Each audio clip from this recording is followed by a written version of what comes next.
उफ, ये दाल है या नमक ही नमक।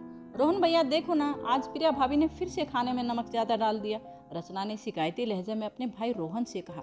फैक्ट्री से घर लंच करने आए रोहन ने भी जैसे ही पहला कोर सब्जी के साथ लगा कर खाया तो वह भी गुस्से से बोला, प्रिया ये क्या है, ध्यान कहाँ रहता है तुम्हारा, सब्जी में इतना ज्यादा नमक। जरूर कहीं मोबाइल फोन में लगी हुई होगी, इसलिए लगता है खाने में नमक 2 बार डाल दिया, रोहन की माताजी ने मुंह बनाकर कहा। रसोई घर में रोटियां सेक रही प्रिया सब सुन रही थी, तो उसे बुरा लगा कि उसकी वजह से बेकार में सबके खाने का जायका बिगड़ गया।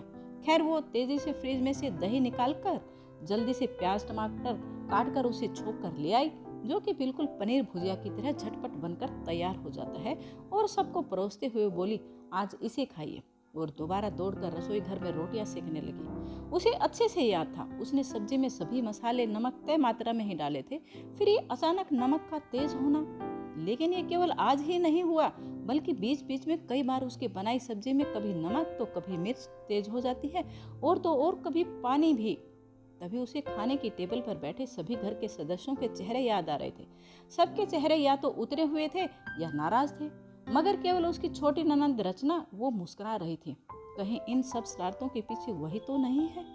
पर बिना सबूत के वो कैसे रोहन या अपनी सासू माँ ससुर जी से कहे, और कोई भी भाई या माता पिता अपनी बहन बेटी की शरारत को कैसे मानेगा? प्रिया ने सोचना शुरू किया कि क्यों उसकी ननद उसके साथ ऐसा कर रही है। उसने तो हमेशा उसे स्नेह ही किया है, एक छोटी बहन एक बेटी की भांति। फिर कहीं उसकी शादी ना होना इसकी वजह तो नहीं? अपनी पढ़ाई के वक्त उसने एक बार पढ़ा था, जब कोई हताश होता है और अपना गुस्सा किसी पर निकाल नहीं पाता तो वह ऐसी शरारतें करके दूसरों को डांट खिलाकर अपने आप को संतुष्ट करता है। और कहीं रचना दीदी भी तो बार बार शादी के लिए नकारे जाने की हताशा इस तरह मुझ पर निकाल रही हो।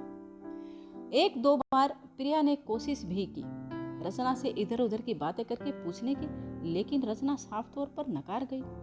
प्रिया समझ चुकी थी कि कोई अपनी गलती कभी भी स्वयं स्वीकार नहीं करता, तो फिर यहाँ रचना कैसे मानेगी। फिर उसने एक तरीका सोचा और दोपहर का खाना बनाते वक्त जानबूझकर एक कोने में मोबाइल फोन लगाकर उसकी वीडियो रिकॉर्डिंग लगा दी, जिसमें वह सब्जी में क्या नमक मिर्च मसाले डाल रही थी, और फिर सब्जी बनाकर चुपचाप ढककर बहाने से छत से कपड़े लेने चली गई। और फिर सचमुच उसकी ननद वहां आई और इधर उधर देखकर जल्दी से कड़छी भरकर नमक सब्जी में डालकर तुरंत वहां से रफू चक्कर हो गई।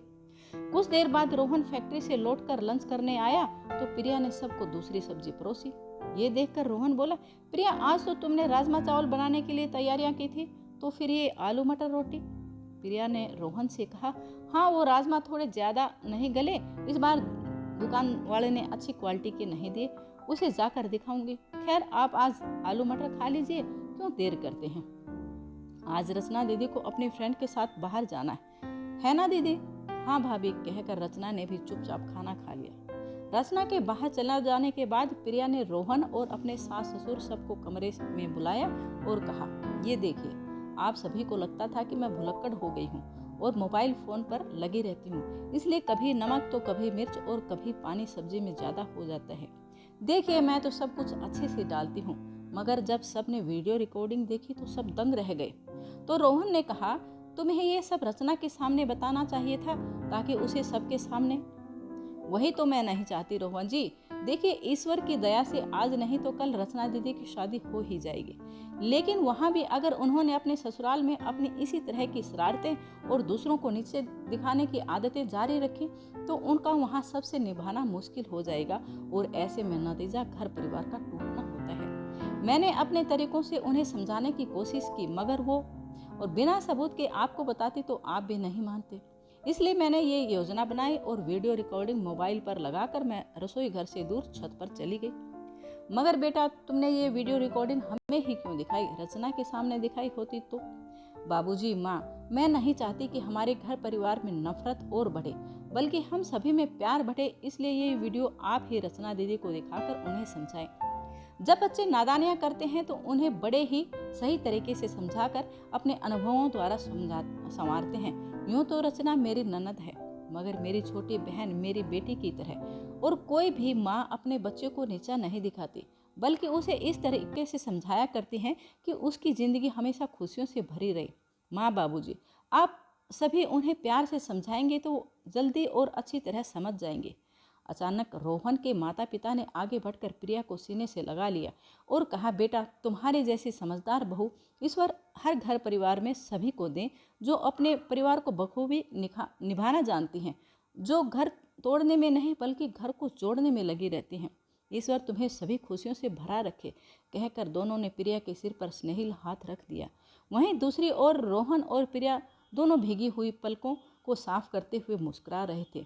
तो दोस्तों, आपको ये कहानी कैसी लगी कमेंट करके मुझे बताना। यदि इस कहानी ने आपके दिल को छुआ है तो प्लीज़ इसको लाइक करके शेयर कर दें और चैनल को सब्सक्राइब करके बेल को ज़रूर प्रेस कर दें ताकि आपको आने वाली हर वीडियो का नोटिफिकेशन मिलता रहे और आप ऐसे ही रोचक कहानियाँ सुनते रहें। आपकी अपनी सरोज।